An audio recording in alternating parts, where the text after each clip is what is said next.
Hello అండి అందరికీ. మనం ఈరోజు కార్న్‌ఫ్లవర్‌తో స్వీట్ ఎలా చేసుకోవాలో చూద్దాం రండి. ఒక కప్పు కార్న్‌ఫ్లవరు, 2 కప్పులు వాటర్ వేసుకొని ఉండలు లేకుండా ఇలా కలిపి పక్కన ఉంచుకోవాలి. ఇప్పుడు స్టవ్ వెలిగించుకొని పెనం పెట్టుకొని అందులో 2 కప్పులు చక్కెర వేసుకొని 2 కప్పులు వాటర్ వేసుకొని చక్కెర బాగా కరిగే వరకు ఇలా కరిగించుకోవాలి. ఇలా చక్కెర అంతా కరిగిపోయిన తర్వాత ఇందులో మనం ముందుగా కలిపి పెట్టుకున్న కార్న్‌ఫ్లవర్ వాటర్‌ను కూడా వేసి కలుపుకోవాలి. చూడండి, కలుపుతుంటేనే గట్టిపడుతూ వస్తుంది. ఇందులో నెయ్యి కూడా వేసుకొని బాగా కలుపుకోవాలి. ఇలా మధ్య మధ్యలో నెయ్యి వేసుకుంటూ ఇలా కలుపుతూ రావాలి. ఇందులో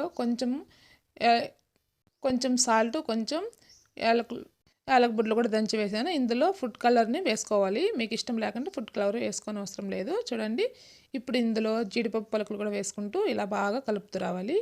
ఇది దగ్గర పడుతూ వస్తుంది. ఇలా కొంచెం దగ్గర పడిన తర్వాత మనకు ఏదైనా బౌల్ తీసుకొని ఆ బౌల్లోకి ఇలా ట్రాన్స్ఫర్ చేసుకోవాలి. కొద్దిసేపు చల్లారిన తర్వాత చూడండి, ప్లేట్లోకి ఇలా వేసుకుంటే కరాచీ హల్వా రెడీ అయిపోయింది. చూడండి, హల్వా చాలా టేస్ట్గా ఉంది, చాలా బాగుంది.